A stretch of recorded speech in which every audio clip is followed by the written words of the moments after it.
Pemerintah Indonesia di bawah komando Presiden Prabowo kini berada dalam pusaran sengketa hukum internasional yang berisiko tinggi menyusul ancaman penyitaan aset negara di Paris, Prancis. Sengketa yang berawal dari kontrak sewa satelit antara Kementerian Pertahanan RI dan perusahaan Navayo Internasional ini mengancam kedaulatan negara di luar negeri, yakni Kedutaan Besar RI di Prancis.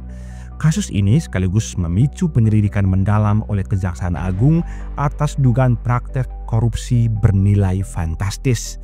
Teman-teman pasti masih ingat kan kasus korupsi satelit yang dibongkar Kejagung beberapa waktu lalu.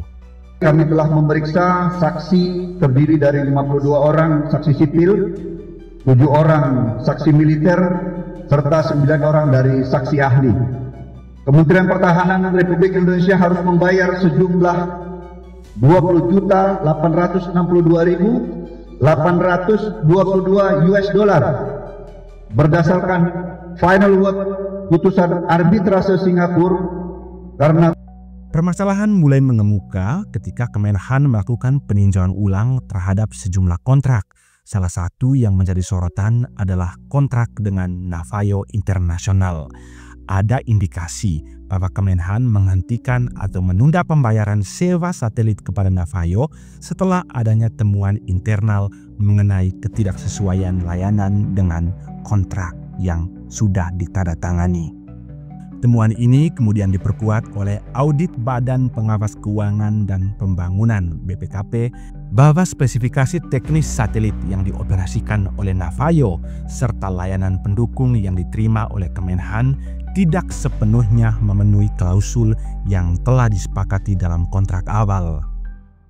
Merasa dirugikan oleh penghentian pembayaran, Navayo Internasional tidak menerima keputusan sepihak tersebut. Perusahaan itu kemudian secara resmi mengajukan gugatan terhadap pemerintahan Indonesia, CEKI, Kementerian Pertahanan, ke Singapore International Arbitration Center atau Pengadilan Arbitrase Internasional di Singapura pada tahun 2022. Mereka menuntut pembayaran sisa kontrak dan ganti rugi. Proses arbitrase di Singapura berlangsung alot.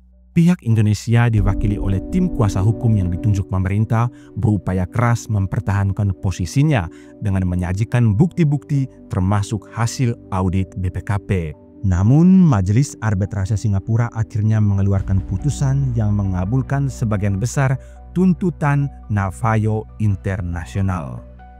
Putusan arbitrase tersebut mewajibkan Indonesia membayar sejumlah kompensasi kepada Navayo yang mencakup tunggakan pembayaran, bunga, dan biaya perkara. Pasca putusan tersebut, Navayo melayangkan tagihan terbaru kepada pemerintah Indonesia senilai 21 juta US dollar atau sekitar 336 miliar rupiah. Karena kewajiban pembayaran sesuai putusan arbitrase belum kunjung dipenuhi, Navayo Internasional AG mengambil langkah drastis pada April 2025. Surat kabar Prancis Le Monde melaporkan Navayo telah mengajukan permohonan ke pengadilan di Paris untuk menyita aset-aset milik negara Indonesia yang berada di Prancis sebagai jaminan pelaksanaan putusan arbitrase di Singapura. Ancaman pihak Navayo ini telah meningkatkan tensi sengketa dan menjadi perhatian serius pemerintah.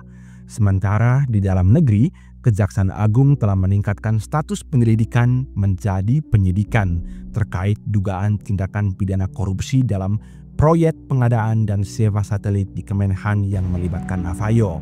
Hingga awal Mei 2025, Kejagung telah menetapkan 3 orang tersangka. Para tersangka berasal dari unsur internal Kemenhan yang terlibat dalam proses perencanaan dan pelaksana kontrak dari Navayo. Penyidik juga telah memeriksa lebih dari 52 saksi dan 9 saksi ahli untuk mendalami modus operandi korupsi yang diduga meliputi penggelembungan harga, penerimaan gratifikasi, dan rekayasa dalam pemilihan vendor. Bukan Indonesia kalau hanya tinggal diam. Pemerintahan Prabowo melawan dan mengancam balik Navayo. Yusril Iza Mahendra telah menyatakan bahwa Indonesia akan melakukan perlawanan hukum terhadap upaya penyitaan aset di Paris. Menteri Yusril menambahkan bahwa pemerintah juga telah mengkaji opsi untuk mengajukan gugatan balik terhadap Navayo atas dugaan penipuan dan ketidaksesuaian layanan. Di samping itu, lanjut Yusril, proses hukum terhadap Navayo Internasional akan terus dilanjutkan, terutama karena audit BPKP menunjukkan nilai pekerjaan satelit yang dikerjakan Navayo jauh lebih kecil daripada nilai kontrak. Hanya sekitar 1,9 miliar dari total kontrak senilai 306 miliar rupiah. Ditemukan terjadi dugaan pelanggaran ketentuan peraturan perundang-undangan yang kemudian merugikan keuangan negara dan berpotensi akan terus merugikan keuangan negara. Contohnya, pemerintah Indonesia telah membayar gugatan Avanti sebesar 515 miliar rupiah berdasar putusan arbitrase di London pada tahun 2019.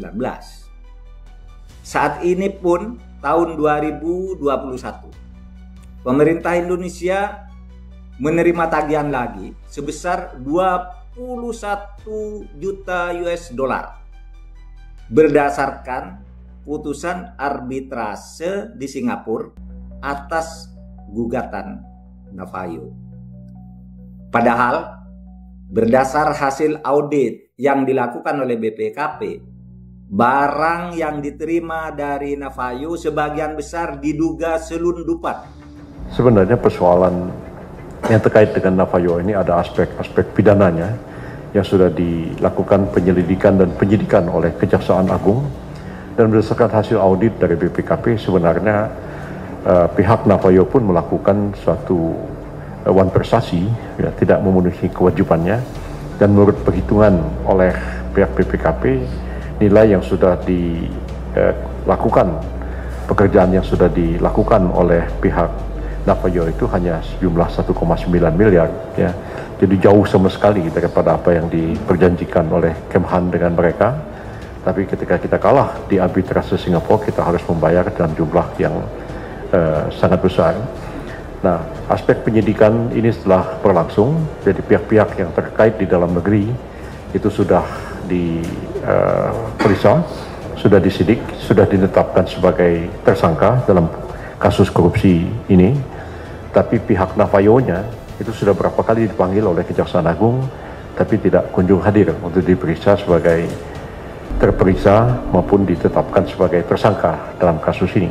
Dan beberapa ini kita sepakati bahwa kalau memang sudah cukup alasan untuk menyatakan mereka sebagai tersangka berdasarkan pemeriksaan pendahuluan yang sudah ada sekarang ini, maka ya lebih baik dinyatakan sebagai tersangka, dan kita minta kepada Interpol untuk mengejar yang bersangkutan agar ditangkap dan dibawa ke Indonesia untuk diadili dalam kasus korupsi, sehingga masalah ini tidak menjadi beban bagi kita. Kalau memang ternyata di balik semua ini ada korupsi, kenapa pemerintah Indonesia harus membayar kompensasi begitu besar kepada pihak Navayo?